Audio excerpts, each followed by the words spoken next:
જ્યારે પણ આપણે ઇતિહાસના સૌથી બુદ્ધિશાળી લોકો વિશે વિચારીએ ને ત્યારે મગજમાં તરત જ ગણિત કે વિજ્ઞાનના કોઈ મહાન વૈજ્ઞાનિકનો ચહેરો આવે. હા બિલકુલ. જેમ કે આઇન્સ્ટાઈન અથવા ન્યૂટન. એક્ઝેક્ટલી. અને આજની આપણી આ ગહન ચર્ચાની શરૂઆત પણ આપણે 1720ના દાયકાની એક બહુ જ રસપ્રદ વાર્તાથી કરવાના છીએ, સર આઇઝેક ન્યૂટનની વાર્તા. જેઓ ગુરુત્વાકર્ષણનો નિયમ શોધનાર અને વિશ્વના સૌથી તેજસ્વી મગજ ધરાવતા લોકોમાંના એક હતા.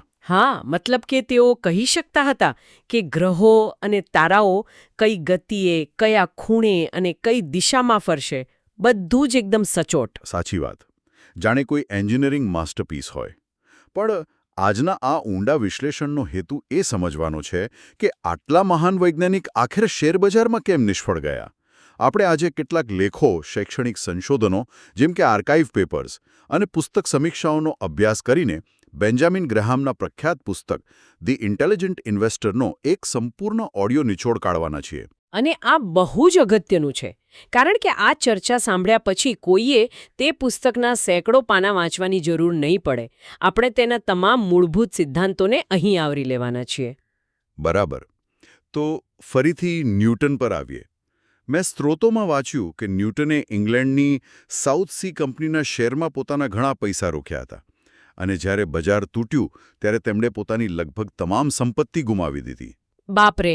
હા, આ આખી ઘટના ખરેખર વિચારવા પર મજબૂર કરી દે છે. મતલબ આટલો મહાન માણસ જે તારાઓની ગતિ માપી શકતો હતો તે શેરબજારમાં આટલી ખરાબ રીતે કેમ ગોથું ખાઈ ગયો? જુઓ, આજ તો રોકાણની દુનિયાની સૌથી મોટી વક્રોક્તિ છે. બજારમાં સફળતાનો તમારા બુદ્ધિઆંક એટલે કે આઈક્યુ સાથે કોઈ સીધો સંબંધ નથી. અચ્છા. હા, બેન્જામિન ગ્રેહામ, જેઓને આપણે વેલ્યુ ઇન્વેસ્ટિંગના પિતામહ માનીએ છીએ, તેમના મતે બુદ્ધિશાળી રોકાણ હોવું એ મગજ કરતાં ચારિત્ર અને ભાવનાત્મક શિસ્તનો વિષય વધુ છે. ઇમોશનલ ડિસિપ્લિન બહુ જરૂરી છે. એટલે કે ન્યૂટન પાસે મગજ તો હતું પણ બજારની ઉથલપાથલ સામે પોતાની ભાવનાઓ પર કાબૂ રાખવાની શિસ્ત નહોતી. લોકો શું કરી રહ્યા છે તે જોઈને તેઓ પણ બસ ટોળામાં જોડાઈ ગયા હતા. આ બહુ મોટો મુદ્દો છે. અને ન્યૂટનની નિષ્ફળતાનું મૂળ કારણ માત્ર ભાવનાઓ નહોતી, પણ એક બહુ મોટી ગેરસમજ પણ હતી.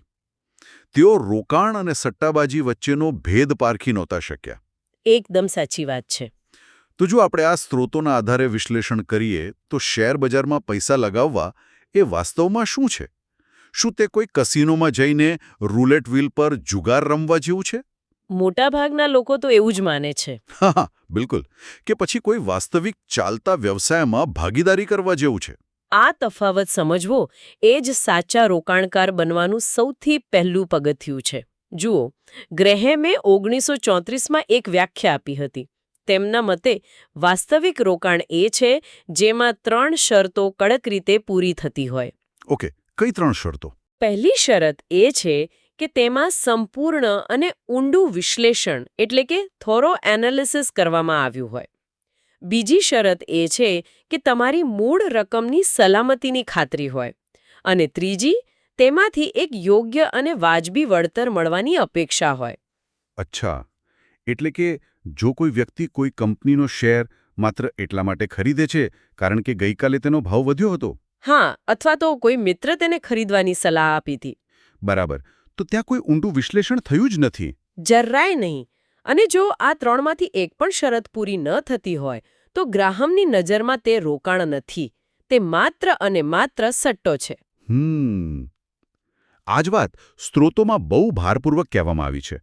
મતલબ કે લોકો સ્ક્રીન પર માત્ર લાલ અને લીલા આંકડાઓ જોતા રહે છે, તેને જાણે કોઈ વિડીયો ગેમની જેમ રમે છે અને પછી પોતાને રોકાણકાર માને છે. હા, પણ હકીકતમાં તેઓ માત્ર એવું અનુમાન લગાવવાનો પ્રયાસ કરે છે કે કાલે ભાવ ઉપર જશે કે નીચે. આ કોઈ વ્યવસાયમાં ભાગીદારી નથી. આ તો માત્ર હવામાનની આગાહી કરવાની રમત છે. અને અહીં એ સ્પષ્ટ કરવું પણ જરૂરી છે કે સટ્ટાબાજી કરવી એ કાયદાકીય રીતે કોઈ ગુનો નથી, પણ ભ્રમમાં રહેવું એ આર્થિક રીતે ખૂબ જોખમી છે. ગ્રેહામ તો ત્યાં સુધી કહે છે કે જો કોઈને સટ્ટો રમવો જ હોય તો બંનેના બેંક ખાતા અને બ્રોકરેજ એકાઉન્ટ પણ અલગ હોવા જોઈએ. અરે વાહ, ખાતા જ અલગ. હા, અને એ સટ્ટાબાજીના ખાતામાં ક્યારેય પોતાની કુલ મૂડીના 10%થી વધુ રકમ ન હોવી જોઈએ, કારણ કે તે રકમ ડૂબી જવાની પૂરી શક્યતા હોય છે. સાચી વાત. પણ હવે એક સવાલ એ ઊભો થાય છે કે જો સટ્ટાબાજીથી દૂર રહેવું હોય અને વાસ્તવિક રોકાણ કરવું હોય તો બજારની રોજિંદી ઉથલપાથલનો સામનો કેવી રીતે થઈ શકે? કારણ કે બજાર તો દરરોજ ઉપર નીચે થવાનું જ છે ને. બિલકુલ થવાનું. સારામાં સારી કંપનીના શેરના ભાવ પણ ક્યારેક તો ઘટશે જ. અને અહીંથી જ સ્ત્રોતોમાં વોરન બફેટના બે સૌથી પ્રિય પ્રકરણો, પ્રકરણ 8 અને 20ની વાત આવે છે. બફેટે પોતે સ્વીકાર્યું છે કે આ બે પ્રકરણો તેમના રોકાણ કરિયરનો પાયો રહ્યા છે. અને આ બે પ્રકરણો ખરેખર માસ્ટર ક્લાસ છે. અહીં આકર્ષક બાબત એ છે કે ગ્રેહામે બજારની અસ્થિરતાને સમજાવવા માટે કોઈ જટિલ ગણિતનો ઉપયોગ નથી કર્યો. તેમણે મિસ્ટર માર્કેટ નામનું એક કાલ્પનિક પાત્ર ઊભું કર્યું છે. હા, આ મિસ્ટર માર્કેટનો ખ્યાલ મને બહુ ગમ્યો. સ્ત્રોતો વાંચતી વખતે એવું લાગ્યું કે જાણે કોઈ ફિલ્મી પાત્રની વાત થઈ રહી છે. તે પાત્ર જેવું છે. કલ્પના કરો કે ખાનગી વ્યવસાયમાં બે લોકોની ભાગીદારી છે અને તેમાંનો એક ભાગીદાર આ મિસ્ટર માર્કેટ છે. તે રોજ સવારે આવે છે અને એક કિંમત આપે છે કે તે કાં તો તમારો હિસ્સો ખરીદવા તૈયાર છે અથવા પોતાનો હિસ્સો વેચવા તૈયાર છે. પણ મિસ્ટર માર્કેટની સૌથી મોટી સમસ્યા એ છે કે તે ભાવનાત્મક રીતે અત્યંત અસ્થિર છે. જ્યારે બધું જ સારું ચાલતું હોય ત્યારે તે ખૂબ જ ઉત્સાહિત થઈ જાય છે. તે કંપનીની કિંમત આસમાને પહોંચાડી દે છે અને મોંઘા ભાવે શેર માંગે છે. અને જ્યારે કોઈ ખરાબ સમાચાર આવે, કોઈ મહામારી આવે કે મંદી આવે, ત્યારે આ જ મિસ્ટર માર્કેટ સંપૂર્ણપણે નિરાશ થઈ જાય છે. એકદમ ડિપ્રેશનમાં જતો રહે છે. હા, ડિપ્રેશનમાં. તેને લાગે છે કે હવે દુનિયાનો અંત આવી જશે. ત્યારે તે પોતાના શેર ખૂબ જ સસ્તામાં, પાણીના ભાવે ફેંકી દેવા માંગે છે. બિલકુલ. અને ગ્રેહમનો મુખ્ય સંદેશ એ જ છે કે એક બુદ્ધિશાળી રોકાણકાર એ છે જે આ મિસ્ટર માર્કેટના મૂળ પ્રમાણે પોતાનો મૂડ નથી બદલતો. મોટાભાગના લોકો ભૂલ એ કરે છે કે જ્યારે મિસ્ટર માર્કેટ ઉત્સાહિત હોય ત્યારે તેઓ પણ ઉત્સાહિત થઈ જાય છે. અને મોંઘા શેર ખરીદી લે છે. હા, અને જ્યારે મિસ્ટર માર્કેટ ગભરાયેલો હોય ત્યારે તેઓ પણ ગભરાઈને પોતાના સારા શેર સસ્તામાં વેચી દે છે. એટલે કે આપણે તેના મૂળના ગુલામ બનવાને બદલે તેના મૂળનો ફાયદો ઉઠાવવાનો છે. જો મિસ્ટર માર્કેટ નિરાશ થઈને બૂમો પાડી રહ્યો હોય કે બધું ખતમ થઈ ગયું છે, તો ગભરાઈને માલ વેચવાની જરૂર નથી. ઉલટું, એ જ સમયે તો તેના ડરનો લાભ ઉઠાવીને ખરીદી કરવી જોઈએ. સાચી વાત. આ મનોવિજ્ઞાન સમજવું એ કોઈ બેલેન્સ શીટ વાંચવા કરતાં પણ વધુ જરૂરી છે. અને આ જ વસ્તુ આપણને પુસ્તકના સૌથી મહત્વપૂર્ણ સિદ્ધાંત તરફ દોરી જાય છે, માર્જિન ઓફ સેફટી અથવા સલામતીનો ગાળો. હા, ગ્રેહામના મતે આ માત્ર 3 શબ્દો જ રોકાણની દુનિયાનું સંપૂર્ણ રહસ્ય છે. રિસર્ચ લેખોમાંથી મને ઘર ખરીદવાનું એક ઉદાહરણ મળ્યું હતું જે આ માર્જિન ઓફ સેફટીના સિદ્ધાંતને એકદમ સરળતાથી સમજાવે છે. ધારો કે એક ઘર છે જેની વાસ્તવિક બજાર કિંમત 1 કરોડ રૂપિયા છે. ઓકે. હવે જો કોઈ વ્યક્તિ થોડો ભાવતાલ કરીને તે ઘર 95 લાખ રૂપિયામાં ખરીદે છે તો શું થશે? જો આવતીકાલે રિયલ એસ્ટેટ માર્કેટમાં થોડી પણ મંદી આવે અને ઘરની કિંમત ઘટીને 85 લાખ થઈ જાય તો સીધું જ 10 લાખનું નુકસાન સામે દેખાશે. કારણ કે ત્યાં ભૂલ માટે કોઈ અવકાશ નહોતો. 95 લાખ આપીને 1 કરોડની વસ્તુ ખરીદવામાં કોઈ જ માર્જિન ઓફ સેફટી નથી. બરાબર. પણ હવે બીજું દૃશ્ય વિચારીએ. જો કોઈ કારણસર કદાચ વેચનારને પૈસાની તાત્કાલિક જરૂર હોય અને એ જ 1 કરોડ રૂપિયાનું ઘર કોઈને 60 કે 65 લાખ રૂપિયામાં મળી જાય તો શું થાય? તો પછી ભલે બજાર ઘટીને 80 લાખ થઈ જાય છતાં પણ નુકસાન થવાની શક્યતા નહિવત છે. હા, ખરીદનાર હજુ પણ ફાયદામાં છે. આ ઉદાહરણ શેર બજાર માટે એકદમ સચોટ બેસે છે. ગ્રેહેમનો મુખ્ય નિયમ એ છે કે કોઈ પણ કંપનીના શેરની એક વાસ્તવિક કિંમત હોય છે જેને આંતરિક મૂલ્ય અથવા ઇન્ટ્રિન્સિક વેલ્યુ કહેવાય છે. રોકાણકારે હંમેશા આ આંતરિક મૂલ્ય કરતાં ઘણી ઓછી કિંમતે શેર ખરીદવાનો આગ્રહ રાખવો જોઈએ. એટલે કે 100 રૂપિયાની વસ્તુ 60 કે 70 રૂપિયામાં મળે ત્યારે જ લેવી જોઈએ. પણ આવો આગ્રહ કેમ? શું આપણે એમ ન માની શકીએ કે સારી કંપની હંમેશા સારી જ રહેશે? ના, કારણ કે આપણે ભવિષ્ય ભાંખી શકતા નથી. ગમે તેટલું ઊંડું વિશ્લેષણ કર્યું હોય તો પણ તે ખોટું પડી શકે છે. સરકારના નિયમો બદલાઈ શકે છે અથવા અર્થતંત્રમાં અણધારી મંદી આવી શકે છે. આ બધી જ અનિશ્ચિતતાઓથી બચાવનાર એકમાત્ર કવચ એટલે આ માર્જિન ઓફ સેફટી. ઓકે, ચાલો આટલું તો સ્પષ્ટ થઈ ગયું કે માર્જિન ઓફ સેફ્ટી રાખીને મૂલ્યવાન શેર સસ્તા ભાવે શોધવા જરૂરી છે. પણ અહીં મારા મનમાં એક બહુ જ મોટો વ્યવહારિક સવાલ ઊભો થાય છે. કેવો સવાલ? જુઓ, સ્ત્રોતોની આ બધી વાતો આદર્શ દુનિયા માટે સારી લાગે છે. પણ મારે અહીં વાસ્તવિકતાનો અરીસો બતાવવો પડશે. વાસ્તવિકતા એ છે કે શું કોઈ સામાન્ય માણસ પાસે ખરેખર આ બધું કરવાનો સમય છે?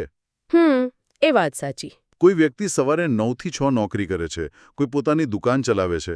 શું તેમની પાસે દરરોજ બેસીને કંપનીઓના સેંકડો પાનાના રિપોર્ટ્સ વાંચવાનો સમય છે? મોટાભાગના લોકો માટે આ લગભગ અશક્ય છે. આ એકદમ વાજબી પ્રશ્ન છે. અને એવું નથી કે ગ્રેહેમ આ વાસ્તવિકતાથી અજાણ હતા.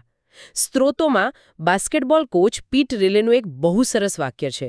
જ્યારે તમે બધું નસીબ પર છોડી દો છો, ત્યારે અચાનક તમારું નસીબ કામ કરતું બંધ થઈ જાય છે. અરે વાહ! મતલબ કે સમય નથી તેવું બહાનું કાઢીને આંખ બંધ કરીને કોઈ પણ શેરમાં પૈસા ન લગાવાય. ગ્રેહેમે આ સમસ્યાનો બહુ પ્રેક્ટિકલ ઉકેલ આપતા રોકાણકારોને 2 સ્પષ્ટ ભાગમાં વહેંચ્યા છે. એટલે કે રોકાણની કોઈ એક જ પદ્ધતિ બધા માટે યોગ્ય નથી હોતી? બિલકુલ નહીં. પહેલા છે ડિફેન્સિવ એટલે કે રક્ષણાત્મક રોકાણકાર અને બીજા છે એન્ટરપ્રાઇઝિંગ અથવા ઉદ્યમી રોકાણકાર. ડિફેન્સિવ રોકાણકાર એ વ્યક્તિ છે જેની પાસે બજારનું ઊંડું સંશોધન કરવાનો સમય નથી. ગ્રેહમ આવા લોકો માટે નિષ્ક્રિય વ્યૂહરચના સૂચવે છે. જેમાં રોકાણને મોટાભાગે ઓટો પાયલટ મોડ પર મૂકી દેવાનું હોય છે. હા, આજના આધુનિક સમયના સ્ત્રોત જોઈએ તો ઇન્ડેક્સ ફંડ્સમાં નિયમિત રોકાણ કરવું એ સૌથી શ્રેષ્ઠ રસ્તો છે. ઇન્ડેક્સ ફંડ એટલે આખા બજારમાં રોકાણ કરવું. આમાં કોઈ એક કંપનીને પસંદ કરવાની માથાકૂટ રહેતી નથી. અને મને લાગે છે કે આમાં કોઈ જ શરમની વાત નથી. સ્ત્રોતોનું વિશ્લેષણ કરતાં સ્પષ્ટ થાય છે કે લગભગ 90% લોકોએ ડિફેન્સિવ રોકાણકાર જ બનવું જોઈએ. બિલકુલ. લોકો મોટે ભાગે એવો અહંકાર રાખે છે કે જો તેઓએ જાતે શેર ન પસંદ કરે તો તેઓ સારા રોકાણકાર નથી, પણ સમયના અભાવે અડધું-પડધું જ્ઞાન લઈને બજારમાં ઉતરવું એ બહુ ખતરનાક સાબિત થાય છે. એ વાતમાં કોઈ શંકા નથી. હવે બીજી તરફ આવે છે એન્ટરપ્રાઇઝિંગ રોકાણકાર. આ એવા લોકો છે જેઓ બજાર કરતાં વધુ વળતર મેળવવા માંગે છે. પરંતુ આ માટે તેઓ સખત મહેનત કરવા તૈયાર હોય છે. તેઓ કંપનીઓના બેલેન્સ શીટનું ઊંડો અભ્યાસ કરે છે. હા, પણ અહીં વાત ખરેખર રોમાંચક વળાંક લે છે. ધારો કે કોઈ વ્યક્તિ નક્કી કરે છે કે તેને આ એન્ટરપ્રાઇઝિંગ રોકાણકાર બનવું છે. તેણે બેલેન્સ શીટ ડાઉનલોડ કરી લીધી. પણ હવે સૌથી મોટો કોયડો એ છે કે તે કોઈ શેરની સાચી કિંમત કેવી રીતે નક્કી કરશે? આંતરિક મૂલ્ય શોધવું એ કંઈ હવામાં તીર મારવા જેવું તો નથી ને? ના, જરાય નહીં. આપણા સ્ત્રોતોમાં, ખાસ કરીને પેલા શૈક્ષણિક આર્કાઇવ પેપરમાં, એક ખાસ ફોર્મ્યુલા અથવા મૂલ્યાંકનનું ગણિત દર્શાવવામાં આવ્યું છે. હા, આ ફોર્મ્યુલા ખૂબ જ રસપ્રદ છે. ગ્રેહામે વિકાસશીલ કંપનીઓના મૂલ્યાંકન માટે એક સરળ સૂત્ર આપ્યું હતું. તે સૂત્ર કંઈક આવું છે: આંતરિક મૂલ્ય બરાબર કંપનીની વર્તમાન કમાણી ગુણ્યા કૌંસમાં 8.5 વત્તા 2 ગણો અપેક્ષિત વૃદ્ધિ દર. જરા ઉભા રહો, આ ગણિત થોડું ઉપરથી જ જઈ રહ્યું છે. કમાણી અને વૃદ્ધિદર તો સમજાયા, પણ આમાં 8.5નો આંકડો ક્યાંથી આવ્યો? શું આ કોઈ જાદુઈ નંબર છે? ના ના, આ કોઈ જાદુઈ નંબર નથી. આને સમજવા માટે આપણે પી રેશિયો એટલે કે પ્રાઇસ ટુ અર્નિંગ રેશિયોને સમજવો પડે. ગ્રેહામનું માનવું હતું કે જો કોઈ કંપનીમાં ભવિષ્યમાં 0% વૃદ્ધિ થવાની હોય, એટલે કે કંપનીના નફામાં કોઈ જ વધારો નહીં થાય, તો પણ તે કંપનીનો પીઈ રેશિયો લગભગ 8.5 હોવો જોઈએ. અચ્છા, એટલે કે 8.5 એ પાયાનો આંકડો છે શૂન્ય વૃદ્ધિ માટે. હા, અને પછી સૂત્રનો બીજો ભાગ કહે છે કે 2 ગણો વૃદ્ધિદર, એટલે કે કંપની જેટલી ઝડપથી ભવિષ્યમાં નફો વધારશે તે પ્રમાણે તેના મૂલ્યમાં વધારો થતો જશે. પરંતુ આ પેપરમાં એક બહુ મોટી ચેતવણી પણ આપવામાં આવી છે. કેવી ચેતવણી? આ ફોર્મ્યુલા સાબિત કરે છે કે લાંબા ગાળાની અતિશયોક્તિભરી આગાહીઓ કરતાં વર્તમાન કમાણી વધુ મહત્વની છે. જો કોઈ રોકાણકાર માત્ર ભવિષ્યની કલ્પનાઓના આધારે શેર ખરીદે છે તો તેમાં જોખમ ઘણું મોટું હોય છે. એક ગાણિતિક ફોર્મ્યુલાના આધારે જ શેર ખરીદી શકે? મને નથી લાગતું કે વ્યાવસાયિક રોકાણ આટલું સરળ હોઈ શકે કે બસ કેલ્ક્યુલેટરમાં નંબર નાખ્યા અને જવાબ આવી ગયો. તમારો આ તર્ક એકદમ સાચો છે. ગાણિતિક સૂત્રો માત્ર એક દિશા બતાવે છે, સંપૂર્ણ ચિત્ર નહીં. સ્ત્રોતોમાં સર ફ્રાન્સિસ બેકનના એક વિચારને બહુ સરસ રીતે ટાંકવામાં આવ્યો છે. તેમનો વિચાર હતો કે નફાકારક સાહસોની સાથે હંમેશા નિશ્ચિતતા એટલે કે સર્ટેનિટીનું સંતુલન હોવું જોઈએ. તો ફોર્મ્યુલા ઉપરાંત બીજી કઈ બાબતોની ચકાસણી થવી જોઈએ? જુઓ, ગ્રાહેમ આગ્રહ રાખતા કે કોઈ પણ કંપની પસંદ કરતા પહેલા તેનો ભૂતકાળ જોવો પડે. ઉદાહરણ તરીકે, કંપનીનો ઓછામાં ઓછો 20 વર્ષનો સતત ડિવિડન્ડ ચૂકવવાનો ઇતિહાસ હોવો જોઈએ. 20 વર્ષ? બાપરે, આ તો એક આખી પેઢી વીતી જાય એટલો લાંબો સમય કહેવાય. આજના જમાનામાં કોઈ કંપની 20 વર્ષ ટકી રહે એ જ મોટી વાત છે. આટલા લાંબા સમયનો આગ્રહ કેમ? કારણ કે 20 વર્ષના સમયગાળામાં અર્થતંત્રમાં અનેક મંદી, ફુગાવો અને યુદ્ધ જેવી પરિસ્થિતિઓ આવી હોય છે. જો આ તમામ મુશ્કેલીઓ છતાં કંપની સતત ડિવિડન્ડ આપી શકી છે, તો તેનો સીધો અર્થ એ છે કે તેનો પાયો ખૂબ જ મજબૂત છે. માત્ર આંકડાઓ જ નહીં, પણ વ્યવસાયની વાસ્તવિક તાકાત સમજવી અનિવાર્ય છે. તો આ બધી ઊંડી ચર્ચાઓ પછી આપણે કયા નિષ્કર્ષ પર પહોંચીએ છીએ? આપણે જે આ બધા સ્ત્રોતોનો અભ્યાસ કર્યો તેનો નિચોડ શું કહે છે? એક વાત તો સ્પષ્ટ થઈ ગઈ છે કે આ પુસ્તક કોઈ રાતોરાત અમીર બનવાની જાદુઈ લાકડી તો બિલકુલ નથી. સાચી વાત છે. ગ્રેહામની ફિલોસોફી રોમાંચક નથી, પણ તે અસરકારક છે. આ પુસ્તક સંપત્તિને ધીમે ધીમે અને અત્યંત સલામત રીતે બનાવવા વિશે છે. સ્ત્રોતોમાં દર્શાવેલ એક અત્યંત યાદગાર અવતરણ આ આખી ફિલોસોફીને એક વાક્યમાં સમેટી લે છે. કિંમત એ છે જે ચૂકવવામાં આવે છે, મૂલ્ય એ છે જે પ્રાપ્ત થાય છે. વાહ, આ ખરેખર એક અદ્ભુત વાક્ય છે. મોટાભાગના લોકો બજારમાં માત્ર કિંમત પાછળ ભાગે છે. કોઈ વસ્તુની કિંમત વધી રહી હોય એટલે તેને સારી માની લે છે. જોવાની તસ્દી જ લેતા નથી.